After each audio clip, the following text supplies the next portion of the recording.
अस्सलाम वालेकुम नाज़रीन, मैं हूं असद अली तूर अपने प्रोग्राम असद तूर अनसेंसर्ड के साथ। नाज़रीन, आज हम आपको कुछ जो कल इस्लामाबाद में जो एक जंग का माहौल पैदा हुआ उसके बारे में बताएंगे कि वो किस तरह की फ़ैसला साजी हुई। उसमें आपको हम हुकूमत का रोल भी बताएंगे, अपोजिशन का भी बताएंगे, और जो ये एहतजाजी मुजाहिरीन हैं इनका भी हम आपको बताएंगे कि क्या था किरदार। लेकिन हम आपको बताते हैं कि कल आपने देखा होगा स्क्रीन्स के ऊपर कि एहतजाज हो रहा था। जो सरकारी मुलाजमीन हैं, जो रियासती मशीनरी चलाते हैं, तो वो कल सड़कों पर थे। 1 से 16 ग्रेड के ज़्यादातर जो मुलाजमीन थे सरकारी, वो सड़कों पर थे। ये पिछले कई महीनों से रोज़ सेक्रेटेरिएट में 1 घंटा से 3 घंटे हड़ताल करते थे। कलम छोड़ हड़ताल के हम काम नहीं करेंगे, लेकिन हुकूमत नोटिस नहीं ले रही थी। अब देखिए, एक मुल्क जहां पर आमदन $1600 फी कस से सालाना से गिरकर घटकर $1200 रह गई हो, जहां पर बेरोजगारी की शरह बढ़ गई हो, और इस वक्त इस हुकूमत के दौरान 1 करोड़ से ज़्यादा लोग बेरोजगार हुए हों। ज़ाहिर बात है, सरकारी मुलाजमीन के भी बच्चों में से कोई जॉब्स करते होंगे जो बेरोजगार हो गए होंगे, तो उन पर मजीद बोझ बढ़ गया होगा। लेकिन ऐसे में पिछले साल तारीख में पहली बार पाकिस्तान में किसी सरकारी मुलाजिम की तनख्वाह नहीं बढ़ाई गई थी। तो ऐसे में, और जबकि महंगाई की शरह भी पिछले साल 14% तक गई, इस वक्त साल भी बदस्तूर ऊपर है। अभी भी हुकूमत पेट्रोल की कीमत पिछले 2 माह में 5 दफ़ा बढ़ा चुकी है। ये हुकूमत 70 रुपये लीटर टैक्सेस के साथ जो पेट्रोल 70 रुपये लीटर दिया जा सकता है, वो इस टाइम 42 रुपये इजाफी लेके 112 रुपये लीटर बेच रही है। यानी कि जो ये आमदन कर सकते हैं उससे भी 42 रुपये ज़्यादा ये आवाम की जेबों से निकाल रहे हैं।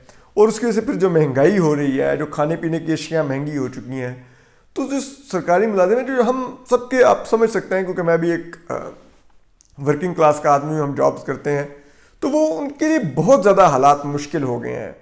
तो ऐसे में जब उन्होंने ये बार बार मुतालबा करते रहे, लेकिन नहीं उनकी सुनी गई, और उसके बाद अब जो हुकूमत, उन्होंने फाइनली एक धरना देने का ऐलान किया पार्लियामेंट हाउस के सामने। तो फिर जिस तरह शेख रशीद साहब वज़ीर दाखिला आए हैं, उन्होंने डील किया, इससे अंदाज़ा होता है कि वो कितने नाकाम वज़ीर दाखिला आने वाले दिनों में शामिल होंगे। और उन्होंने अभी पीडीएम के लॉन्ग मार्च और धरने को भी मैनेज करना है, उसको भी इस्लामाबाद में जब आएगा तो उसको भी उन्होंने लुक आफ्टर करना है। तो अब देखिए कि शेख रशीद ये चंद हज़ार सरकारी मुलाजमीन को उन्होंने किस तरह से डील किया।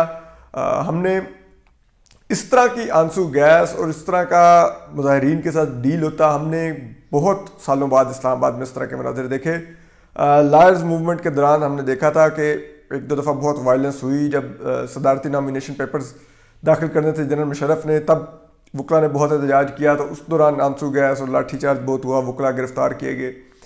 उसके बाद जब तहरीक इंसाफ ने अपने सियासी कदन जो थे पैट, यानी कि पाकिस्तान अवामी तहरीक, उनके साथ मिलकर जो धरना दिया इस्लामाबाद में, उसमें जब उन्होंने वज़ीर-ए-आज़म हाउस पर की तरफ जाने के लिए मार्च शुरू किया और पार्लियामेंट की इमारत पर हमला किया, जंगले तोड़ दिए, पीटीवी पर कब्जा किया, उस रात जो एक वायलेंस हुई वो एक वायलेंस थी। उस रात आंसू गैस का इस्तेमाल हुआ। यकीन कीजिए, इतनी ज़्यादा आंसू गैस नहीं थी कि ये डी चौक में ये सब कुछ हो रहा था उसके सामने, जबकि हम इस आंसू गैस की शिद्दत वो तकरीबन 4 से 5 किलोमीटर के रेडियस में महसूस कर रहे थे।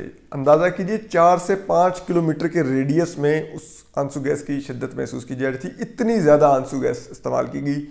एक्सपायर्ड शेल्स इससे पहले सिर्फ लायर्स मूवमेंट के दौरान इस्तेमाल किए गए थे। तब मुझे याद है कि हम वो शेल्स देखते थे और उन पर कहीं पर लिखा था कि ये हाथियों को भगाने के लिए शेल होते हैं, और उनके ऊपर वो एक्सपायर्ड होते थे, वो यूज़ किए गए थे तब। और अब दोबारा फिर एक, क्योंकि हाइब्रिड रजीम है, तो उसने अपने ही मुलाजमीन के खिलाफ ये आंसू गैस के शेल इस तरह का इस्तेमाल किया और ताकत का इस्तेमाल किया। जो अंधाधुंध इस्तेमाल था ताकत का, शेख रशीद साहब कर रहे थे। ये वज़ीर दाखिला है मौसूफ, जो कहते हैं कि मैं आम आवाम का नुमाइंदा हूँ, मैं थड़े पे बैठ के भी खाता हूँ, मैं लाल हवेली का, मैं ये, उन्होंने ये किया। जो कहते हैं कि मैंने आटे के लिए आवाज़ उठाई, मैंने चीनी के लिए आवाज़ उठाई काबीना में, उन्होंने ये किया। ये वो शेख रशीद हैं जो इन चीज़ों के क्रेडिट लेने के लिए बड़ा आगे आगे होते हैं। तो उन्होंने ये किया और ये वज़ीर-ए-आज़म इमरान खान की रियासत मदीना में हुआ। ठीक है, कि आप सोचिए कि जो एक रियासत मदीना थी जहाँ पर एक दौर में इसी तरह भूख आई, बहुत ज़्यादा खुराक की कमी हुई, अजनास ना पैदा हो सके, तो उस दौर के जो खुलफा थे उन्होंने चोरी चिकारी की सज़ा माफ़ कर दी। उनके लोग इतने भूखे हैं, ये क्या करेंगे, हम इनको कैसे चोरी से रोक सकते हैं और उस पर सज़ाएं दे सकते हैं। उस रियासत मदीना का जो सो कॉल्ड रेप्लिका वज़ीर-ए-आज़म इमरान खान ने मुतारिफ करवाया, वहाँ पे लोगों को बेरोज़गार किया गया है, लोगों की तनख्वाहें घटा दी गई हैं और लोगों पर अगर वो अपना हक मांग रहे हैं तो इस तरह का लाठीचार्ज किया जा रहा है। लेकिन खैर वज़ीर-ए-आज़म इमरान खान तो बड़े सादिक और अमीन हैं। लेकिन अब इस सब के बाद एक सवाल अपोजिशन पर भी पैदा होता है। पीडीएम की क़यादत कल ट्वीट्स तो कर रहे थे पीडीएम के लोग, लेकिन माजरत के साथ ये मामला ट्वीट्स का नहीं था। आपको कल ग्राउंड पर मौजूद होना चाहिए था, आके इन मुजाहिरीन को ज्वाइन करना चाहिए था। इसीलिए ये तासुर जाता है कि पीडीएम शायद सिर्फ ये सियासी जमातें अपने मुफाद के लिए ही निकली हुई हैं। आप ये तो चाहते हैं कि अवाम सियासी और जमहूरी पाकिस्तान के को वापस लाने के लिए बाहर आए आपके साथ, लेकिन अवाम जिस चक्की में पिस रहे हैं आप क्या उसके लिए बाहर नहीं आएंगे? अगर आप नहीं आएंगे तो आप कैसे उम्मीद रखते हैं कि ये अवाम भी आपके लिए आए? आपको इनके साथ मिलना होगा। आपको ये ट्रेड यूनियंस, ये सरकारी मुलाजमों की यूनियंस, लेबर यूनियंस, ये तलबा यूनियंस, जो सब ये तबके जो से हैं एक इज़्तिराब का शिकार हैं, लेकिन इनको कोई टच नहीं कर रहा। इनको आपको टच करना होगा। इस वक्त इस मुल्क में सिर्फ एक ही जो यूनियन है वो मुतमिन है, वो रिटायर्ड एक्स सर्विसमैन की यूनियन मुतमिन है, क्योंकि उनके तमाम लोग इधर उधर पंजाब सर्विस कमीशन से लेके, हिंद नादरा से लेके, सीपैक से लेके, पीआईए से लेके, स्टील मिल से लेके, वापडा से लेके, नया पाकिस्तान हाउसिंग स्कीम से लेके, यानी कि आप नाम लीजिए, हर महकमे में उनके लोग तो अकामोडेट हो रहे हैं, लेकिन नहीं हो रहे तो ये तबकात नहीं हो रहे अकामोडेट, आम पाकिस्तानी नहीं अकामोडेट हो रहा। इसके लिए पीडीएम की क़यादत को बाहर आना होगा। ये यूं नहीं चल सकता कि आप अपने जलसे के लिए कहेंगे लोग आ जाए, लेकिन इनका हो तो आप ट्वीट्स कर रहे हो। कुछ नहीं लगता। इस्लामाबाद आपसे 4 घंटे की ड्राइव पे था। कल सुबह जब ये सब कुछ शुरू हुआ, आपको पहले चाहिए था आप आ जाते, 4 घंटे पहुंच सकते थे अगर आप सुबह नहीं निकल सकते थे। आपने जब दिन को देखा 10-11 बजे हो रहा है, कल पूरी रात चलता रहा, आज सुबह भी अभी भी धरना जारी है।